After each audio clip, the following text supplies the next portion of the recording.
Hello friends, কেমন আছেন আপনারা সবাই? আশা করি সবাই ভালো আছেন। তো আজকের ভিডিওতে আমরা কথা বলবো Itel S23 Plus নিয়ে। তো এই ফোনটা কাদের কেনা উচিত হবে এবং কারা এই ফোনটা থেকে দূরে থাকবেন, আর এই ফোনটার স্পেসিফিকেশন বা এই ফোনটার ডিটেলস, এই ফোনটার ভিতরে কি আছে সবকিছু নিয়ে আজকের ভিডিওতে আলোচনা করব। তো ভিডিওটা শুরু করার আগে বলে রাখি, আপনি যদি আমাদের চ্যানেলে নতুন হয়ে থাকেন, ভিডিওতে লাইক দিয়ে চ্যানেলটিকে সাবস্ক্রাইব করে আমাদের সাথেই থাকবেন। তো প্রথমে এই ফোনটার বিল্ড কোয়ালিটি নিয়ে কথা বলি। তো এই ফোনটার মধ্যে 7.9 মিলিমিটারের থিকনেস দেওয়া হয়েছে এবং এই ফোনটার ওজন প্রায় 178 গ্রাম। আর এই ফোনটার ব্যাক প্যানেলে ব্যবহার করেছে প্লাস্টিকের ব্যাক প্যানেল, আর সামনে থাকছে গ্লাস ফ্রন্ট। এর ডিসপ্লে সেকশনে থাকছে 6.78 ইঞ্চির অ্যামোলেড ডিসপ্লে। 20,000 টাকার নিচে যেগুলো ফোন আছে এখন পর্যন্ত কেউ অ্যামোলেড প্যানেলের ডিসপ্লে ব্যবহার করেনি। এই ফোনটিতে প্রথম অ্যামোলেডের ডিসপ্লে ব্যবহার করা হয়েছে 20,000 টাকার নিচে। আর এই ফোনটার বিশেষ দিকটাই এইটা যে এই ফোনটার মধ্যে অ্যামোলেড প্যানেল ডিসপ্লে ব্যবহার করেছে।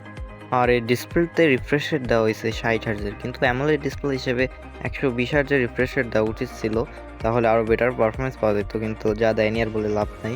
আর এর পিক ব্রাইটনেস থাকছে 500 নিটস। তো এই ডিসপ্লেটা আপনি ইনডোরে ভালো মতোই দেখা যাবে, কিন্তু যদি আপনি আউটডোরে বা সানলাইটে যান একটু দেখতে অসুবিধা হতে পারে। এর পিপিআই 388 পিপিআই ডেন্সিটি। আর এই ডিসপ্লেটা প্রোটেক্টের জন্য দেওয়া হয়েছে কর্নিং গোরিলা গ্লাস 5।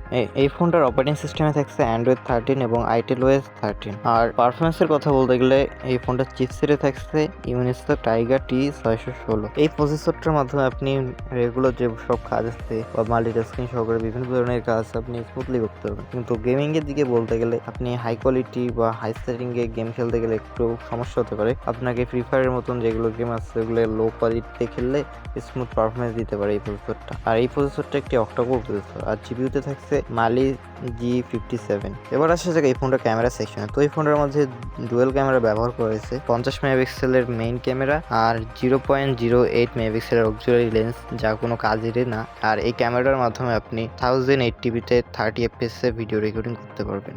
আর সেলফি ক্যামেরা থাকছে 32 মেগাপিক্সেলের সেলফি ক্যামেরা, আর এই সেলফি ক্যামেরাটা দিয়েও আপনি 1080p 30 fps এ ভিডিও রেকর্ডিং করতে পারবেন। আর এই ফোনটার মধ্যে আপনি ব্লুটুথ 5.0, জিপিএস, এনএফসি এবং USB type C 2.0 OTG support পেয়ে যাবেন। এই ফোনটার সেন্সরের কথা বলতে গেলে আপনি এই ফোনটার মধ্যে অ্যাক্সেলেরোমিটার, জাইরো, প্রক্সিমেট্রি, কম্পাস এবং under display optical fingerprint sensor পেয়ে যাবেন। আর তার সাথেও আপনি ফেস আনলকও পেয়ে যাবেন। এবার কথা বলা যাক এই ফোনটার স্টোরেজ সম্পর্কে। তো এই ফোনটার মধ্যে আপনি কোনো মেমোরি কার্ডের সাপোর্ট পাচ্ছেন না। আর ইন্টারনাল স্টোরেজ হিসেবে থাকছে ইউএফএস 2.0, 128 জিবি রোম এবং 256 জিবি রোম। আর র্যাম হিসেবে থাকছে 4 জিবি র্যাম এবং 8 জিবি র্যাম। তো এই দুইটি ভেরিয়েন্টের মধ্যে আপনি স্টোরেজ পেয়ে যাবেন। আর এই ফোনটার ব্যাটারি সেকশনের কথা বলতে গেলে আপনি এই ফোনটার মধ্যে লিথিয়াম পলিমের 5000 mAh এর নো রিমুভেবল ব্যাটারি পেয়ে যাবেন। আর এই ব্যাটারিটা চার্জ করতে আপনি বক্সে 18 ওয়াটের একটি চার্জার পেয়ে যাবেন, কিন্তু এই চার্জারটা যদি আর একটু 25 ওয়াট বা 33 ওয়াটের চার্জার দিত